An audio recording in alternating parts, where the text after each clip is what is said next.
Hi everybody, I'm Natasha Watt. I'm the Deputy President of the New South Wales Teachers Federation, and I'm also a maths teacher by qualification and see myself as a working class person, which is why I tell you about my qualifications, because it's very important for the working class to have access to well qualified, meaningful, healthy work in their lives. My purchase on this economy is only through my union. There is no intergenerational wealth transfer in my family. And so the material conditions in which we campaign as teachers, public school teachers and TAFE teachers and as peace activists comes back to the material frequently. But before I go on, just to talk about what the union movement is today. The largest union in Australia is the Nurses and Midwives, and they have 356,000 members. The Australian Education Union, which the New South Wales Teachers Federation is affiliated to, has 190,000 members approximately. And I think the third largest union is the ASU, and it's got 135,000, and a lot of the ASU are women. So the union movement today are women. And many of us, or most of us, do public sector work. Smaller unions that are battling for union membership more significantly than public unions have private employers, which is something to think about when we talk about money and where it's being spent. So what to say to you? So many things to say to you. I'm feeling the burden of expectation, looking forward to the questions at the end more than the little speech I'm about to give. And please, if you've got hard questions that you want to ask about unions, I hope that you think about them and ask them at the end, because hard questions make for good conversation. But I am, alongside some other unions, involved in a committee, the Peace is Union Business Committee, that we've recently established, the MUA. Hello MUA, the Teachers Federation, the NTU, with the support of the South Coast Labor Council, have formed a committee to try and build our class consciousness around peace and to work through our unions and at some point across unions to make a space for unions to campaign again on peace, as we have done in the past.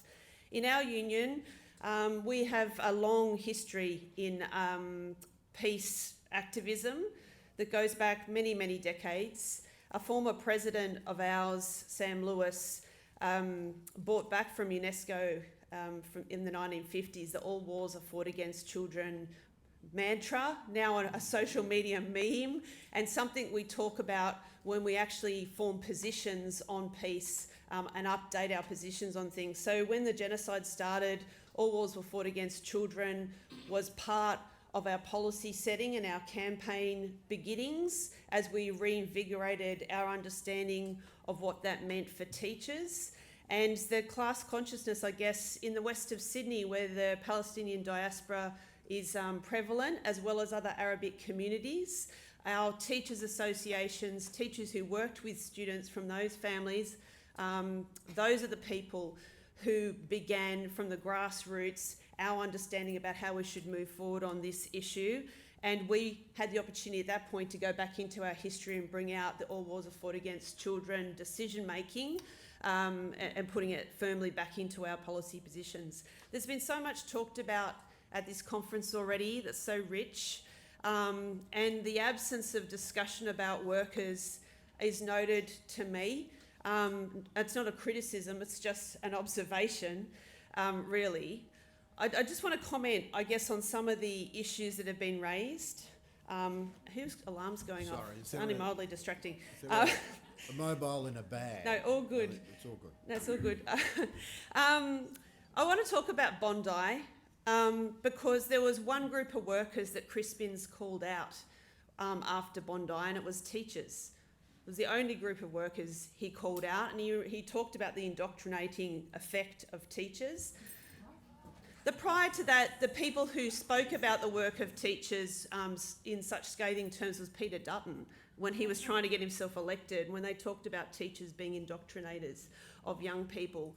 And as workers, that is not what we do. We take kids from all sorts of backgrounds and we pull them into a classroom and we teach them syllabuses that are democratically decided and the influence of lobbies on trying to change, for example, currently the teaching of history, because we don't do enough around the Holocaust that was, is misplaced. And as a union, we quietly go about pushing that out the door across the country.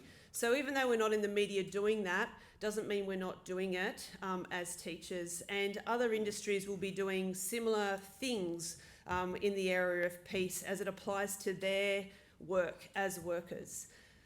The AUKUS inquiry, $368 billion. The public education system in New South Wales costs about $1.9 billion a year at the moment.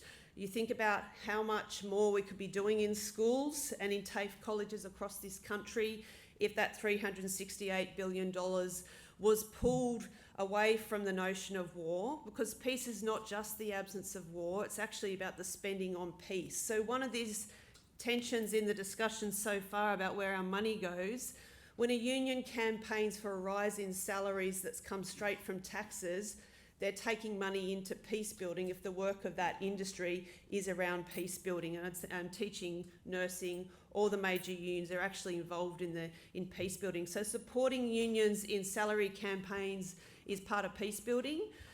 Our union is about to launch an inquiry. It's actually underway. We're gathering evidence for capital infrastructure spend in schools, because the federal government in New South Wales, I'll just speak about that quickly, we have we're in the middle of a $1.9 billion spend of taxes on private schooling in New South Wales, and the budgetary equivalent into public schools is zero.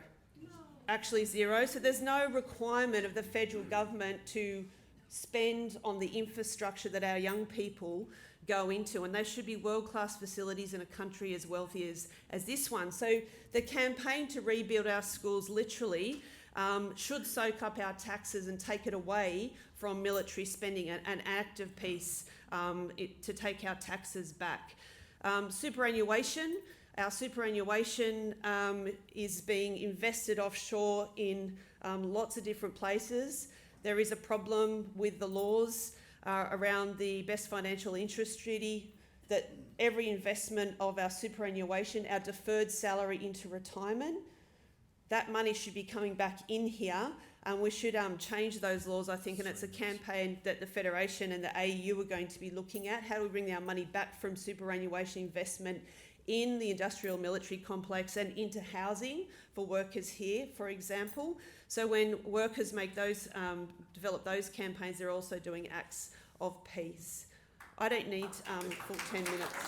I'll leave it there. I'd just like to, I guess, finish by saying I lean into teaching stories, because that is our work, and peace attached to your industry, and working out how to develop activism amongst your membership is step one. And so I note that the MUA do that as well. What does this mean when we're on the docks and we're talking about things down on the docks? What does AUKUS spending mean to this, our daily work? Is an important conversation that they own, not other people own. They own as workers, and how do they claim their space back to take the money back from our governments and put it into our communities around quality work?